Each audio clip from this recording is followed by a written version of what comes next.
先别急着当成普通的瓜，这次的风向明显有点不一样。通常来说，影视项目在早期阶段的传闻往往零散模糊，但这一次想要多美就有多美的相关信息却呈现出一种逐渐成型的趋势，制作公司、平台归属、改编来源，甚至连主演人选都被多方指向同一组合，赵露思与徐凯。这样的信息一致性本身就值得玩味。更关键的是，这种爆料并非单点出现，而是在多个社交平台同步扩散，形成了一种集体讨论的氛围。观众从最初的听听就好，逐渐转变为主动搜证、分析可能性，甚至开始设想角色与演员之间的匹配度。这种参与感让一个尚未官宣的项目已经提前进入了预热期。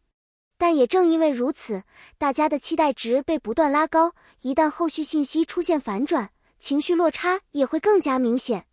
所以，这不仅仅是一则爆料，更像是一场关于期待与不确定性的心理博弈。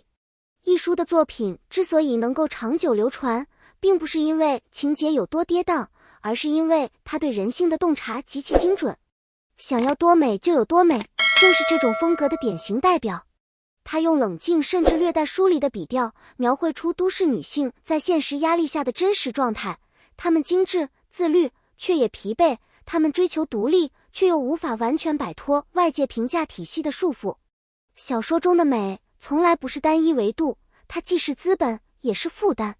人物在追求更好生活的过程中，不断被迫做出选择，而每一次选择都意味着放弃另一种可能。一书并不急于给出答案，它更像是在提出问题。当社会不断强化某种审美标准时，个体是否还有空间去定义自己？这种开放式的表达使得作品具有极强的现实映射力，也为影视改编提供了深层次的内容基础。如果说外在的设定是吸引观众的入口，那么人物内在的挣扎才是真正留住观众的关键。想要多美就有多美的故事，本质上是一场关于自我认知的长期拉扯。两姐妹的设定并不是简单的性格对比，而是一种价值观的分化，一个更倾向于接受现实规则，在既定框架中寻找最优解，另一个则更愿意挑战边界，哪怕代价是不断试错与受伤。他们在事业上可能面临资源竞争，在情感上经历信任危机，在自我层面则不断质疑我是谁，我想要什么。这种多维度的冲突使剧情具备持续推进的张力。观众在观看时很容易在某一个瞬间与角色产生共鸣，因为这些困境并不遥远，而是许多人正在经历的现实缩影。真正打动人的不是角色是否成功，而是他们如何在失败与迷茫中重新站起来。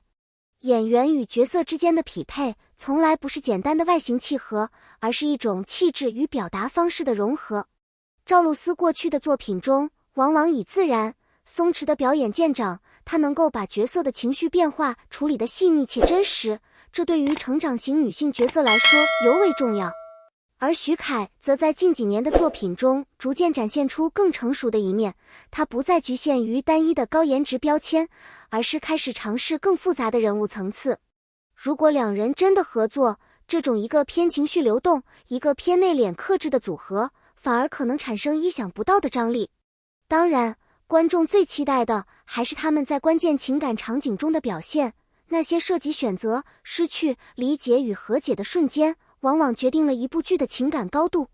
如果处理得当，这对组合不仅能带来新鲜感，也可能成为他们各自演艺生涯中的重要节点。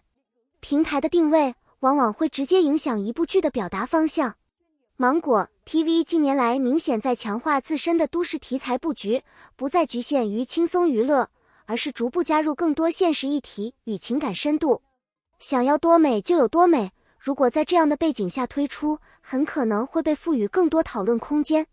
例如，对女性外貌焦虑的呈现，对职场竞争机制的剖析，以及对亲密关系中权力结构的探讨。这些内容如果处理得当，不仅能够提升剧集的层次，也能引发观众在观看之外的延伸思考。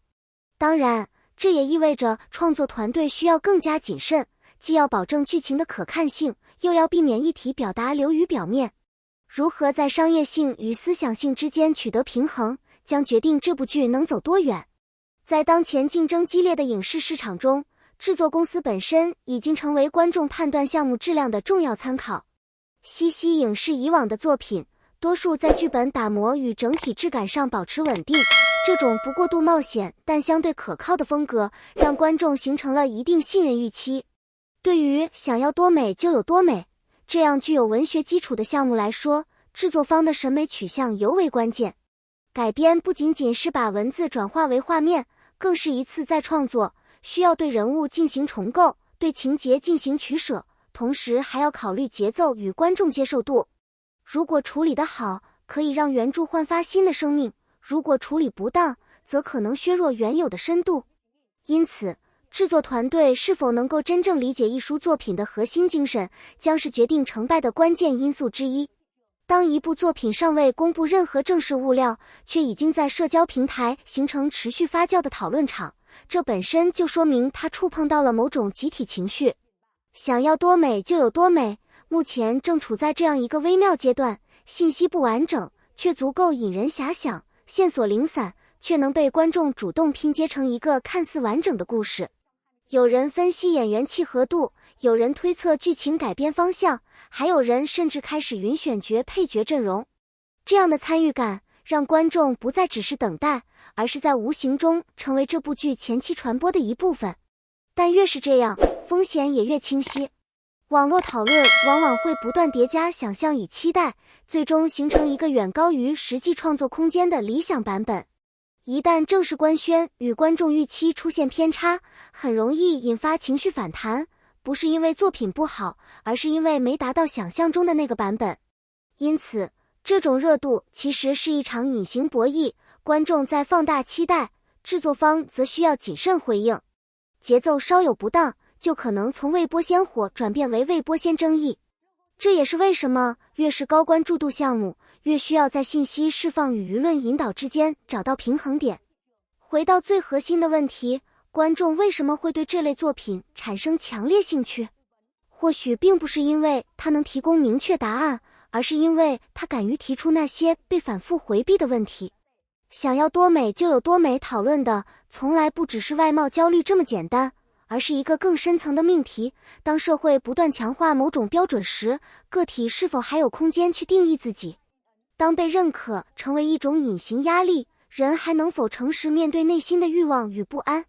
真正有力量的故事不会急于给出结论，而是让不同选择并存，让观众在角色的挣扎中看到多种可能性。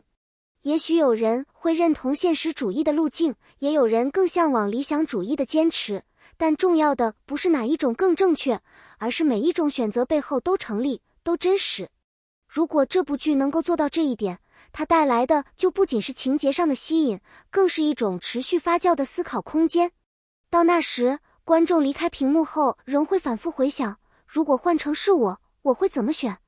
而这个问题本身就比任何结局更有力量。感谢你看到这里。如果你也对这部剧充满期待，欢迎在评论区分享你的看法。你更看重演员阵容还是剧情深度？别忘了点赞、订阅频道并打开小铃铛，获取更多精彩影视内容。我们下期再见。